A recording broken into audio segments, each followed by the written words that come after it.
What's good, TMG fam? It's your boy L, and I'm back with another reaction. How y'all feel? Welcome back to the channel. Salute. Listen, man, if you're like me, man, you have grandparents, or in my situation, in my case, grandmom, who sits around and watches nothing but, as she calls it, the old cowboy movies, the old Western shows, different things like that.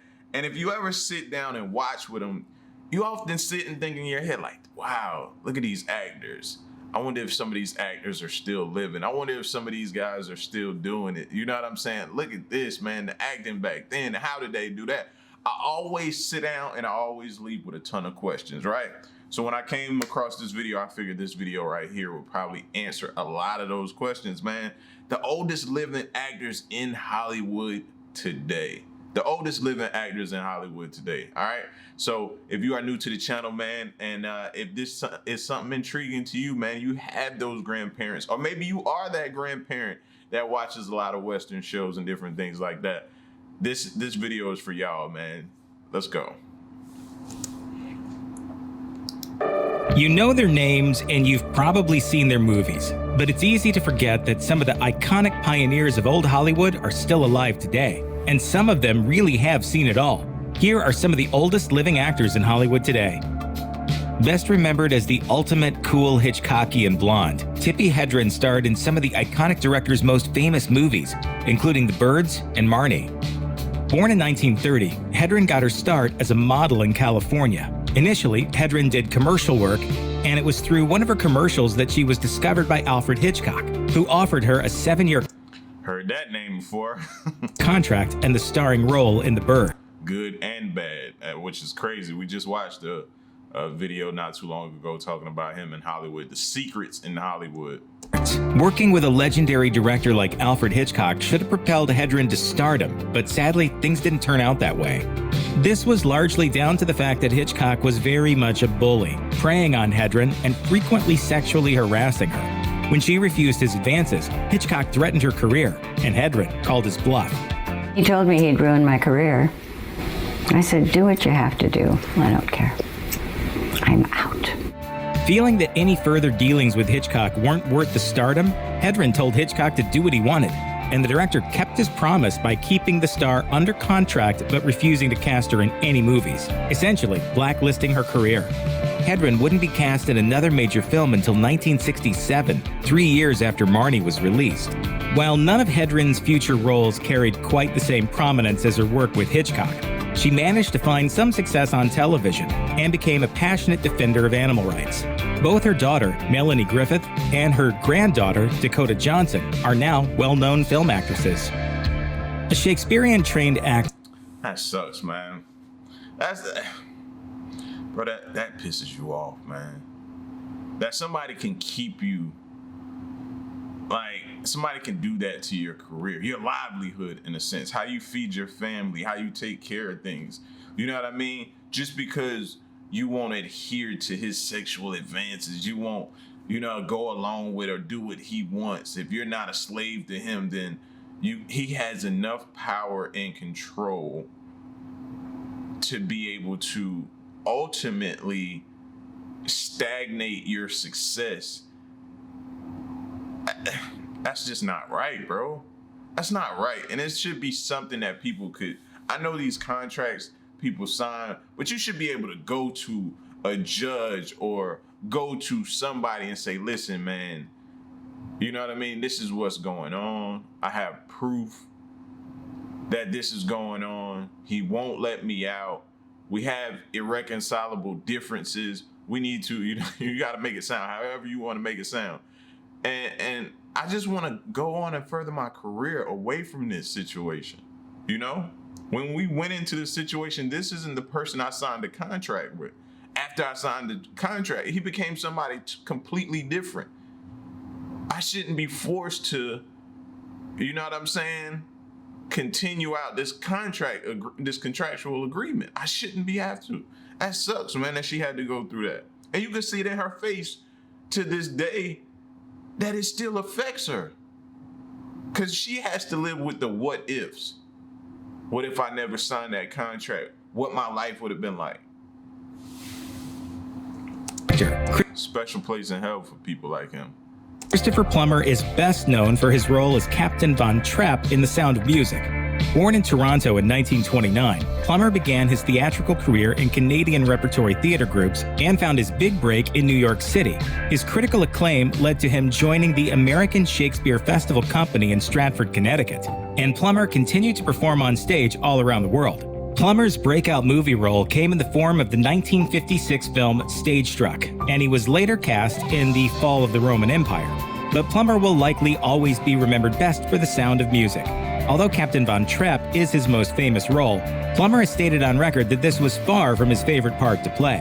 In an interview with The Hollywood Reporter, the actor explained why he disliked The Sound of Music so much, saying, "Because it was so awful and sentimental and gooey, you had to work terribly hard to try and infuse some minuscule bit of humor into it." Plummer has maintained a varied body of work even well into his later years, spanning from film to stage to voice acting. He won his first Academy Award at the age of 82 for the film Beginners, and his most... You hear that? First Academy Award, 82 years old. Don't give up, don't quit, man. You never know. Look at there, 82 when he got his first. Most recently performed in movies such as All the Money in the World and Knives Out. Sidney Poitier made his mark in Hollywood and history as the first male black actor to win an Academy Award. Poitier was born in Miami in 1927, but spent his childhood in the Bahamas. He returned to the U.S. to serve in World War II, and after his discharge, tried to apply to the American Negro Theater in New York City, but was rejected due to his heavy Bahamian accent. In order to lose his accent, Poitier retrained his voice by listening to American radio shows. You close one door, it's always another one. It's always another, okay. You don't like my accent, I'm gonna retrain it. And then I have that, plus I'll still be able to tap into my accent whenever when it's acceptable for me to use. So now you just made me a dual threat. Okay. He reapplied to the theater 6 months later, and this time he was accepted. Poitier has been credited with redefining the role of black people in cinema, avoiding any parts that would paint African Americans in a stereotypical light. He's best remembered for playing collected and refined gentlemen, and people loved him for it. 1967 was a time of significant unrest, and the civil rights movement was in full force. But this was also the year that Sidney Poitier had 3 of his most famous pictures released: To Sir with Love, In the Heat of the Night, and Guess Who's Coming to Dinner. Poitier's characters in these movies flew against the racist stereotypes many movies had depicted up to that point. And at the height of the civil rights movement, the message behind these movies was clear: Hollywood had to do better. Comedian, writer, actor, director, and producer Mel Brooks is pretty much a living icon. Born in Brooklyn in 1926, Brooks was already an accomplished pianist, drummer, and mimic by the time he was in high school, having studied under the legendary musician Buddy Rich.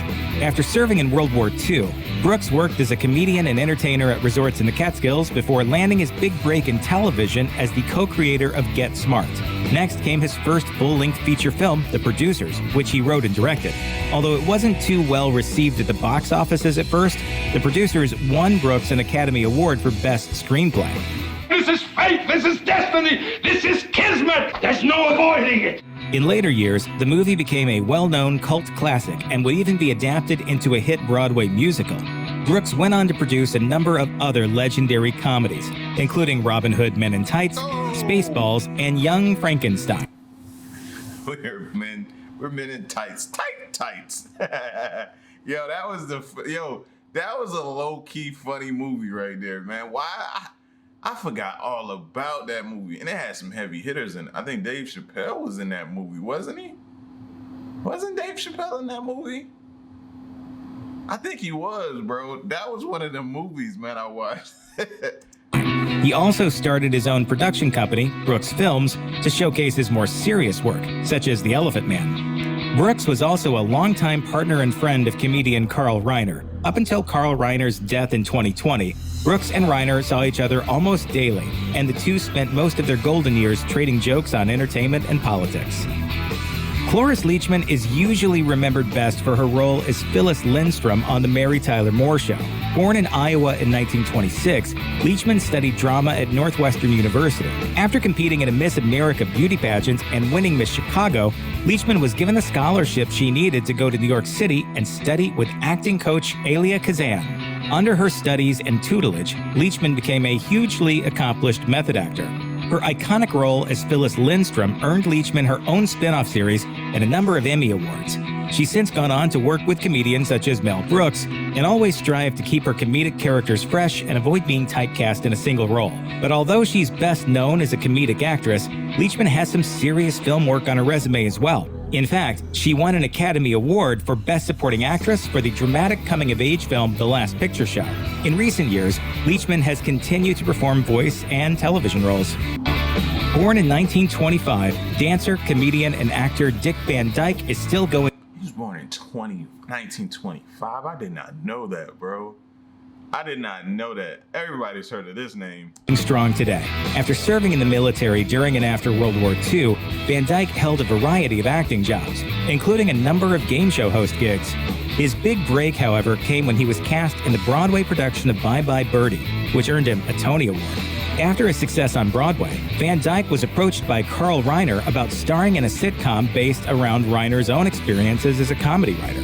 Van Dyke signed on, and The Dick Van Dyke Show was born. In addition to his TV successes, Van Dyke went on to star in major motion pictures such as Mary Poppins and Chitty Chitty Bang Bang. While critics skewered Van Dyke's Cockney English accent in Mary Poppins, he received considerable acclaim for his acting and dancing skills, and his role as Bert is one of his best-known and most highly praised film appearances. Van Dyke continues to act today and has been seen in recent films such as Night at the Museum and Mary Poppins Returns.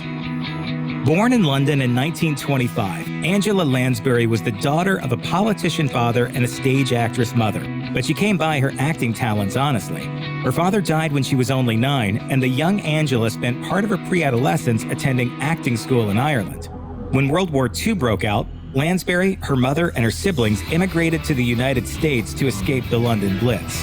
Her breakthrough Hollywood role came in the 1944 film Gaslight, for which Lansbury was nominated for an Academy Award for Best Supporting Actress. A year later, Lansbury starred in The Picture of Dorian Gray, for which she received another Academy Award nomination. However, while Lansbury enjoyed steady work after these major parts, she was often cast in secondary roles. So she took to Broadway instead, and after a hit performance in Mame, Lansbury found that Broadway offered her more variety and more opportunities for starring roles. Over the years, Lansbury's career varied from television to stage to the big screen, and she has amassed an impressive body of work. In her later years, she received acclaim for her role as Jessica Fletcher in the TV series Murder, She Wrote. I thought that's who she was. I'm sitting here in my brain, I'm like, man, she resembles the lady from Murder, She Wrote, man. Oh my gosh. I come from that school of family that they watched my grandma watched Murder, She Wrote faithfully. Like, I think at some point in time, she was solving the same murders. It used to be like, yo, girl, haven't we solved this one already? But seriously, man, she used to, because my grandma, she retired from like Walmart. So she worked at Walmart for years, but every day she would go to work, she would come home, she would sit down in her chair, and these were her shows. The other one, In the Heat of the Night, and then, like I said, her cowboys and westerns and different things like that. Murder, She Wrote, In the Heat of the Night, cowboys, westerns, all that type of stuff like that she would watch. So I'm sitting here looking, I'm like, yo, she looks so familiar, and I like how they started from her younger years and then brought it into like today, and well, not today. This had to be what? When did Murder, She Wrote come on? I'm not sure, but and to this point, to where I was able to recognize her, which is crazy. That just goes to show that longevity we be talking about. You know what I'm saying? A role she would play for 12 years. In 2013, Lansbury finally received an honorary Academy Award in recognition of her cinematic achievements. Born in 1924, Eva Marie Saint is currently the oldest living Academy Award winner. Saint received her degree from Bowling Green State University in 1946 and jumped straight into a radio acting career in New York City, while simultaneously taking classes at the Actors Studio. Her role in the TV, film, and Broadway production of The Trip to Bountiful attracted Hollywood's much-desired attention, leading to Saint being cast in her debut film On the Waterfront. It was this role that earned Saint her Academy Award for Best Supporting Actress. For a long time, Saint was often typecast in parts where she usually played sweet, saintly characters with glowing blonde hair. But she did a turnabout when Alfred Hitchcock cast her in North by Northwest as a dangerous, badass spy, and with a shorter hairdo to boot. After the 1960s, Saint worked more on TV movies than in big screen films, with her most recent notable role being a voice acting part on the hit cartoon series The Legend of Korra. Betty White has enjoyed a long and the greatest to ever do it. One of the funniest to ever do it. The one-liner queen, I mean.